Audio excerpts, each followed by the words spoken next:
Bienvenue à Kinshasa, c'est Trésor MT. Aujourd'hui, nous allons essayer de savoir pourquoi l'immobilier est-il cher, si cher à Kinshasa, que ce soit une parcelle ou un appartement. C'est la question populaire que beaucoup de gens se posent, surtout la diaspora. Aussi, nous allons essayer de savoir combien il vous faut pour acheter un bien immobilier à Kinshasa, que ce soit un appartement ou une parcelle.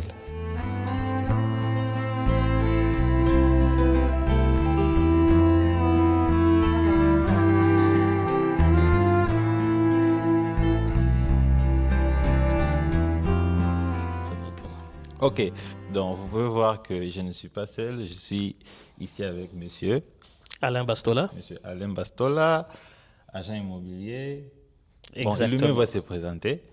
Et bon, je ne sais pas c'est qui lui, hein. Entrez un peu dans le frame, hein. YouTuber. Oui. Aujourd'hui, nous sommes venus ici, c'est parce que on veut vraiment vous aider à répondre à vos questions. Donc, dans cet épisode aujourd'hui, nous allons un peu essayer de savoir pourquoi. Oh, je regarde ici ou là-bas. Je dois regarder là-bas. Ok. Oui. On doit essayer de comprendre pourquoi l'immobilier, c'est la question est correcte, non? Pourquoi l'immobilier le est prix de cher? l'immobilier. Le prix de l'immobilier est si cher à Kinshasa. Donc, question numéro 1.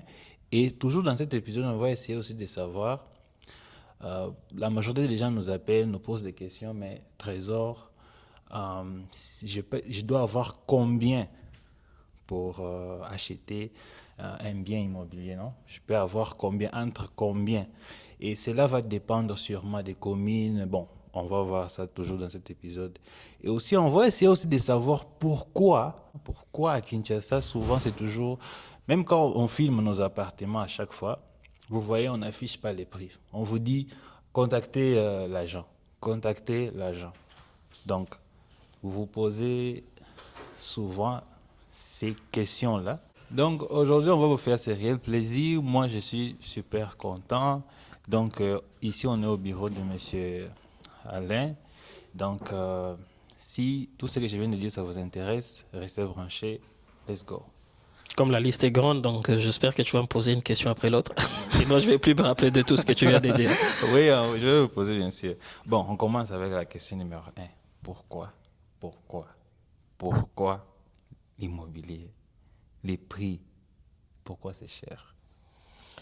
D'accord. Alors, la question du prix de l'immobilier est une question complexe. Et elle a plusieurs réponses. Donc, nous avons une part du gouvernement, nous avons une part qui est liée à l'offre et la demande, et nous avons une part qui est aussi liée à l'éducation de la population.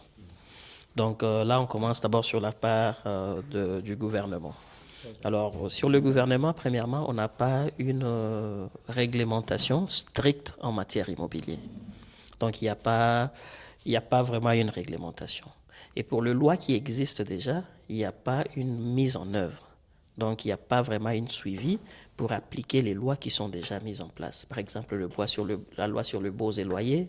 Vous voyez, il n'y a pas vraiment un grand suivi pour s'assurer que c'est vraiment appliqué.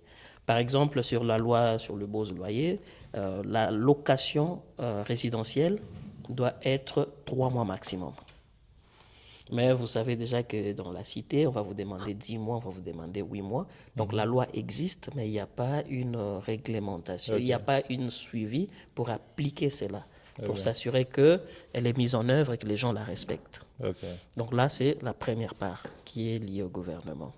Deuxièmement, nous partons sur la phase, toujours on va rester d'abord dans le côté du gouvernement. Nous avons le manque d'une bonne politique visant la promotion des logements sociaux. Okay. Parce que, comme vous savez, pour développer un pays ou pour avoir, pour amener les coûts de l'immobilier à un niveau intéressant, le gouvernement doit s'impliquer. Et le gouvernement s'implique en créant des logements sociaux. Parce que s'il y a une demande qui est plus que l'offre, les coûts seront élevés. Et la plupart des promoteurs ou les gens qui développent le secteur immobilier, ce sont des privés. Ok. Alors quand un privé développe, vous n'allez pas l'obliger à mettre un prix qui est intéressant pour la population. Tout ce qui compte pour lui, c'est son bénéfice. Ok. Alors du coup, le manque de la politique visant la promotion des logements sociaux fait partir d'une des causes. On reste encore toujours dans la phase du gouvernement. Ça, ce ne sont pas de critiques, hein. Je suis juste en train de donner mon avis. Alors, on reste toujours dans cette phase. Ok. Nous avons la douane. Il faut savoir que 90% des matériaux utilisés dans la construction sont importés. Alors, vu qu'on importe presque tout, y compris même les ciments, il y a d'autres projets, même les ciments est importé. Tout ce qu'on utilise localement, c'est peut-être l'eau et le sable. Mais j'ai entendu, comme vous disiez, on a aussi nos entreprises. On a nos entreprises. Il y a la Simco, il y a PPC, on a nos entreprises, mais je pense que... Cimenterie de la Lukula aussi. La Lukala, exactement. Alors du coup, on a des entreprises, mais regardez, Kinshasa est très grand.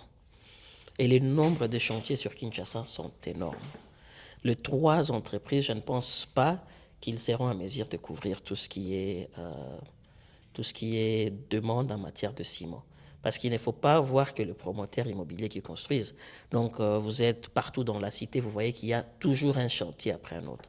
Donc, tous ces chantiers ont besoin de ciment, tous ces chantiers ont besoin de matériaux pour la construction. Et tant que la taxe, notre douane sera plus chère, cela va avoir un impact sur le coût de construction. Ok. Donc là, c'était la partie gouvernement. Okay. Alors, on rentre maintenant sur le marché. Ok. Sur le marché, on a l'offre et on a la demande. Ok. Pour le moment, je peux dire la plupart des clients sont plus dans le besoin de logements qui sont sécurisés, qui sont accessibles. Et du coup, on n'a pas beaucoup de quartiers qui nous donnent cela. On a juste quelques quartiers comme la Gombe, Ngaliema. Ngaliema, c'est une commune. On a quelques quartiers dans la Gombe, on a quelques quartiers en Ngaliema, entre autres GB, Chanik, ou Bassoko, Chanik et tout ça. Alors, ces quelques quartiers qui offrent ces conforts, la sécurité et cette accessibilité, offrent à peu d'offres que la demande. Okay. Et comme vous savez, sur le marché, quand il y a peu d'offres que la demande, le prix va grimper. Et pour finir, nous avons le dernier point qui est le manque d'éducation de la population. Donc, la majorité de la population n'est pas éduquée. Et ce manque d'éducation fait que tout le monde se réveille un bon matin et décide à combien il veut vendre sa parcelle. Donc, Trésor va se réveiller, comme ils sont au nombre de 5 dans la famille, ils sont liquidataires, et Trésor veut avoir $100,000, et tout le monde veut avoir 100,000, la parcelle est évaluée à 80,000, mais ils disent qu'ils ont besoin de 500,000, parce que tout le monde veut avoir 100,000, 100,000, 100,000 et en faire autre chose. Okay. Or que si nous sommes éduqués de ce côté-là, ce qui sera le cas serait de contacter un professionnel dans le secteur, lui demander d'évaluer le bien, et prendre en compte le conseil et l'évaluation de l'expert pour maintenant décider ou déterminer le prix de vente. La cause de cacher les prix. Quand on voit, parce que la plupart de nos abonnés nous posent toujours la même question. Mais pourquoi vous n'affichez pas les prix? Pourquoi? Et c'est là la raison. Alors, la question de prix, cela dépend d'un vendeur ou d'un bailleur à l'autre. Il y a certains pour la discrétion, parce que vous savez, nous, on est en Afrique. Hein? On est en Afrique. Je viens voir Trésor chez lui à la maison, mais je vois cet appartement, je l'ai vu sur Internet. Et les prix, il était à $2,000. Donc, automatiquement, quand je viens visiter Trésor, comme il vit dans l'appartement, je sais déjà que Trésor paye $2,000 de loyer. Donc, c'est pour cette discrétion pour la vie privée que la plupart des gens ne veulent pas que tout le monde qui vient te voir chez toi soit déjà au courant de combien tu payes, parce que du coup, tu auras de problèmes en famille. Tu vis dans un appartement à $2,000, je viens de demander $100, tu n'arrives pas à me le donner, c'est un problème. Moi,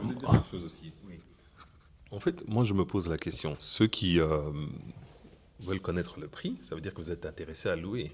Mais si ça ne vous intéresse pas de louer, vous savez que vous n'allez pas quitter Johannesburg, vous n'allez jamais quitter Londres. Pourquoi vous voulez connaître le prix?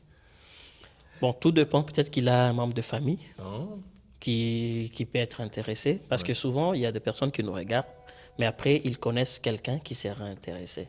Donc, des fois, ils posent pour avoir une idée. Et comme vous le dites, il y a aussi quand même d'autres qui veulent juste pour faire une comparaison. Donc pour dire, bon, écoutez, c'est un bon standing, mais que je vois pour comparer si le prix est le même qu'ici à Johannesburg ou bien si c'est le même qu'aux États-Unis, etc. Mais il y a de ceux qui disent que c'est à cause du blanchissement d'argent que les gens n'affichent pas les prix, les gens cachent. Bon, moi je peux dire que j'ai déjà eu la réponse parce que vous avez déjà expliqué que c'est à cause du fait que chacun décide d'un bon matin, il dit, bon, moi, ma parcelle aujourd'hui, normalement, c'est évalué peut-être à 80 000 dollars. Moi, j'ai dit, bon, c'est à 500 000. Exactement. Donc, maintenant, parfois, la personne peut aussi avoir la discrétion, là, quoi. Bon, je ne peux pas quand même Exactement. exposer les Vous prix vendez comme votre ça. parcelle, Oui. les gens ont vu ça sur Internet à 500 000. Mais Le 500 matin, je 000. viens vous voir. Je viens vous saluer Je juste sais le que- matin pour oui. prendre du café avec vous. Je sais que vous avez vendu à 500 000. Exactement, exactement. Donc, ce sont des questions un peu compliquées. Exactement. Et il y a beaucoup de choses en dessous. Exactement. Donc, il y a certains, quand vous tombez surtout sur les expatriés qui vendent, ils n'ont pas de souci que vous mettiez le prix. Ok. Parce que, comme j'ai dit, surtout pour ceux qui rapatrient le fonds vers l'Europe, alors du coup, le prix qui est vendu là, ça l'aide même encore beaucoup plus. Ok. Parce que ça va avoir une traçabilité et tout ça, mais enlever dans la tête que c'est lié au blanchissement plutôt. Ok. Parce que si c'était lié au blanchissement, on pouvait peut-être aller que dans le secteur de la vente. Ok. Mais vous voyez que le prix, c'est même pour la location. Ok. Donc, ce n'est pas que sur la vente. Ok. Maintenant, je suis en Europe. Et un bon matin, je décide. J'ai regardé une vidéo sur la chaîne de Trésor ou de Miss Tsumbo Umba. Hello, everyone. Donc, et il présente un appartement. Et maintenant, j'aimerais maintenant savoir, je dois avoir pratiquement presque combien si je vais aussi acheter un appartement à Kinshasa. Donc, moi je suis en train de dire appartement, disons un bien immobilier, une parcelle, donc je dois avoir entre combien à combien. Et je vais ajouter aussi une deuxième question. Quels sont les avantages d'acheter un appartement comparé à celle d'acheter une Une parcelle? parcelle. Oui. D'accord. Bon, on commence déjà sur la première question. Ok. Sur Kinshasa, Kinshasa est grand. Maluku reste dans la commune de Kinshasa. Donc, si vous partez à Menkao, vous êtes toujours à Kinshasa. Donc, bref, ce qui veut dire vous pouvez avoir une parcelle avec 1 000 dollars, tout comme vous pouvez avoir une parcelle avec 30 millions de dollars. Donc, tout dépendra de l'emplacement. Donc, pour celui qui veut acheter une parcelle, là, on ne parle pas d'abord d'investissement, on parle juste d'acheter une parcelle. Donc, si vous voulez acquérir un bien à Kinshasa, si vous avez 1 000 dollars, il y a des endroits où vous pourrez avoir un bien à ces prix. Et si vous avez 5 millions, 10 millions, il y a aussi des endroits où vous pourrez avoir un bien. Alors, maintenant, il y a une question qui doit être une réponse qu'on doit essayer de rajouter, où la question n'a pas été posée, c'est en termes d'investissement. Alors, si vous voulez acheter une parcelle qui sera un investissement, alors là, la donne change. Vous ne pouvez pas acheter n'importe où. Parce qu'il y a d'autres secteurs, si vous achetez, il faut donner 10, 15, 20 ans avant que ce secteur puisse avoir une vie. Alors, si vous voulez investir aujourd'hui pour commencer à avoir le loyer ou commencer à avoir un retour sur investissement, alors là, vous êtes un peu limité sur le secteur ou sur le coin dans lequel vous devez investir. Et là, la donne change et puis le prix devient différent. Donc maintenant, par exemple, si vous voulez acheter une parcelle à Kinshasa qui va commencer à vous donner déjà quand même de revenus, alors en dessous de 100 000, c'est un peu difficile. Donc en dessous de 100 000 dollars, c'est complètement difficile. C'est possible d'en trouver, mais c'est difficile. Donc tout dépend de votre poche, Okay. mais déjà dès que vous avez 100 000, 120, 150, okay. 200, vous aurez une parcelle où vous pouvez quand même mettre des locataires et commencer à vous faire un bénéfice. Maintenant, si je veux acheter maintenant un appartement, je dois avoir entre combien? Alors déjà, la culture de vente d'appartements est venue plus avec les sociétés étrangères. Donc la plupart des Congolais, quand ils construisent des bâtiments ou des immeubles, c'est pour eux. Ils construisent, ils mettent en location ou ils vont revendre tout l'immeuble. Alors, vu que la plupart des expatriés sont que sur Limete, une partie sur Ngaliema et sur la Gombe, alors cela réduit le nombre de disponibilités en termes d'appartements à vendre. Et du coup, le prix varie maintenant par rapport à l'emplacement. Par exemple, à la Gombe, il faudra être déjà un peu au-delà de 200 000. Donc, tout dépendra de la superficie d'un appartement. USD, dollars, non? Oui, oui, 200 000 dollars. Donc, tout dépendra de la superficie de l'appartement. Donc, il y a la superficie, il y a l'emplacement, mais il faudra quand même déjà être à partir de 200 000. Et ainsi de suite. Donc, comme j'ai dit, il y a Ngaliema, il y a Limete, mais là, on se focalise plus à la Gombe parce que c'est la commune qui offre beaucoup plus de flexibilité en termes d'achat d'appartements. Alors, hors Gombe, est-ce que je peux avoir un appartement à 100 000? Ouais, il y a des projets. Il y a des projets, mais quand vous êtes en dessous de 100 000, il y a des projets comme les projets qui sont vers Bibois, après l'aéroport. Il y a des projets où vous avez un bon appartement, un joli appartement moderne, autour de 80 000, 50 000, etc. Ok. On arrive déjà presque à la fin. J'ai juste des autres questions que je vais poser. Quelles sont les difficultés que vous... Parce qu'on parle seulement, ok, le prix, quelles sont les difficultés d'abord que vous rencontrez dans ces métiers, quoi? D'accord. Alors, il y a plusieurs challenges parce que c'est un business, hein. Donc, quand on parle de business, on voit déjà, il y a l'accompagnement. Donc, il n'y a pas d'accompagnement pour nous. Le PMA ou PME, donc le petite et moyenne entreprise. Donc, étant une petite et moyenne entreprise, on n'est pas accompagné. Donc, on doit tout faire avec le moyen de bord. Donc, sur l'acquisition de documents, sur tout ce qui est financement des activités, sur tout ce qui vient avec, il faut financer de soi. Donc, il faut s'autofinancer. Donc, ça, c'est déjà un plus grand challenge. Et deuxièmement, maintenant, nous avons le manque d'éducation de la population. Donc, comme la population n'est pas éduquée, du coup, la population ne comprend pas le rôle d'une agence ou d'un agent immobilier et la population veut travailler de sa manière. Donc, vous avez le bailleur ou le vendeur qui veulent vous imposer une façon de faire les choses au lieu de venir apprendre ou venir vous poser des questions pour avoir des conseils. Alors ça, c'est déjà aussi un très grand challenge. Ah, ok. J'aimerais aussi plus savoir concernant au challenge que vous rencontrez plus avec... parce que vous avez parlé de la population ici. Alors les étrangers, ils sont quand même... ils sont... bon, pas les étrangers. Les Congolais Congolais de la aussi diaspora. de la diaspora. D'accord. Donc, ils savent beaucoup de choses. Est-ce que vous rencontrez des difficultés avec eux aussi? Alors, déjà, la majorité de Congolais de la diaspora sont un peu plus dans la location au court séjour, donc un peu comme le Airbnb. Donc, je peux dire 90% de ceux qui vous contactent, souvent, c'est je vais venir à Kin pour 2 semaines, pour 3 semaines. Est-ce que je peux avoir un appartement? Donc, vous comprenez un peu, ils sont un peu plus dans le court séjour. Et nous, on est beaucoup plus focalisé dans le location classique. Ok. Donc, le location long séjour et puis la vente. Donc, la vente, la gestion et tout ce qui vient avec. Donc, du coup, souvent, pour ceux qui nous contactent, il y a ces Congolais que nous mettons en relation avec certaines conciergeries ou certains appartements qui offrent ce genre de services et on leur laisse évoluer ensemble. Donc, du coup, nous, on se retire un peu pour éviter tout ce conflit ou malentendu. Ok. Maintenant, bon, almost the last question. La dernière question. Ça va, on peut parler toute la langue. Oui. Bon, je peux dire le conseil que vous pouvez aussi donner. Ici, il y a beaucoup de gens qui vous suivent présentement. Quel est ce conseil que vous pouvez aussi donner? Je ne suis pas en train de dire quelque chose de spécifique, non, conseil concernant ça, non. Juste en général. Toujours dans l'immobilier. Toujours dans l'immobilier.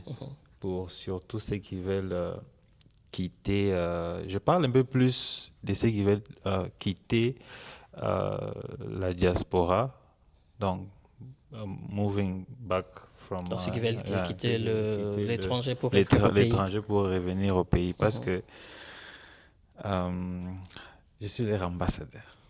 Donc, j'essaie.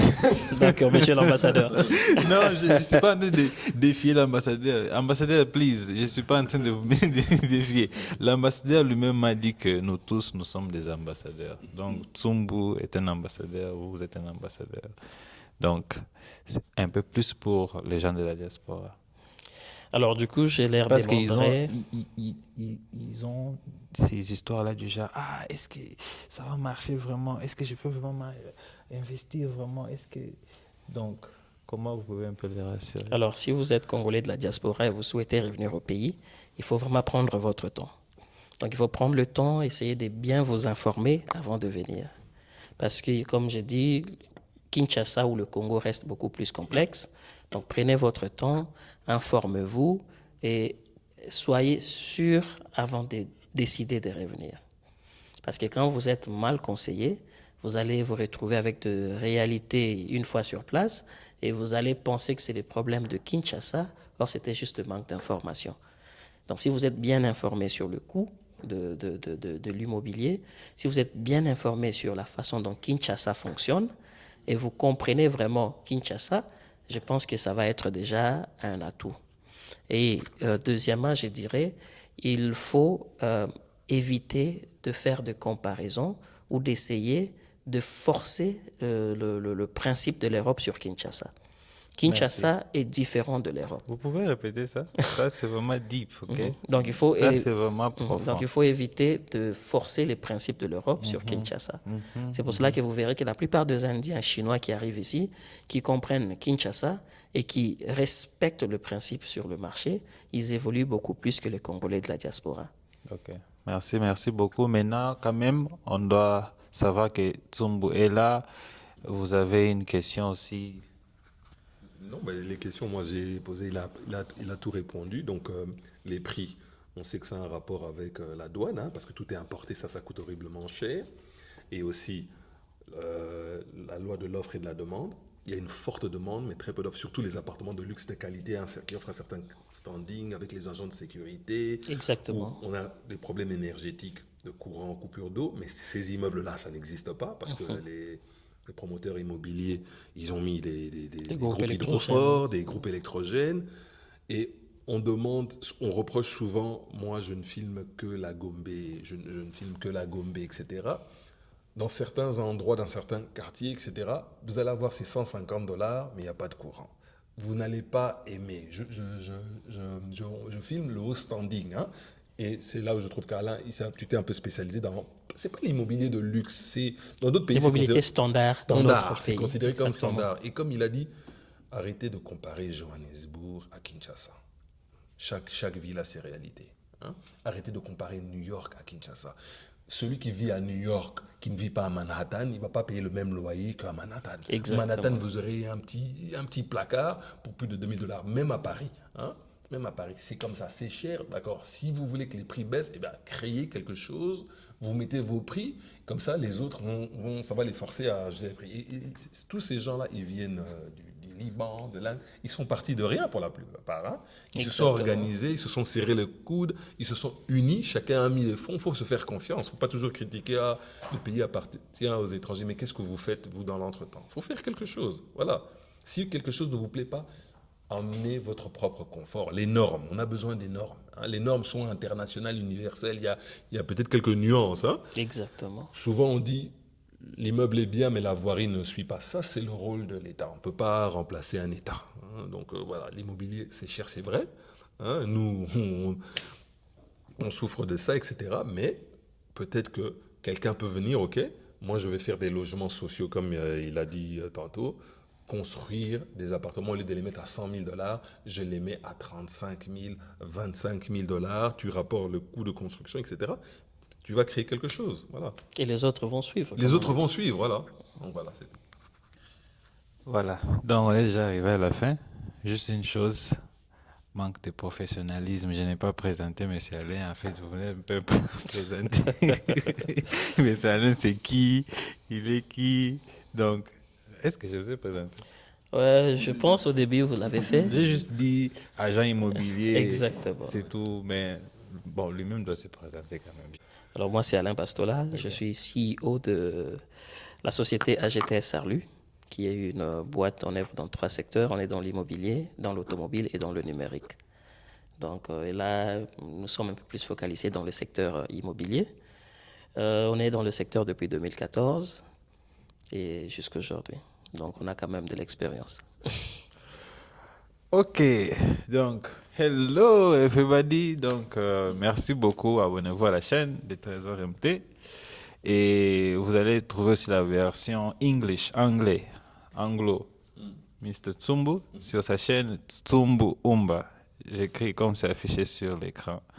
Donc, quoi encore? On a oublié quelque chose. On se dit au revoir. Bye. Au revoir. Pour le temps.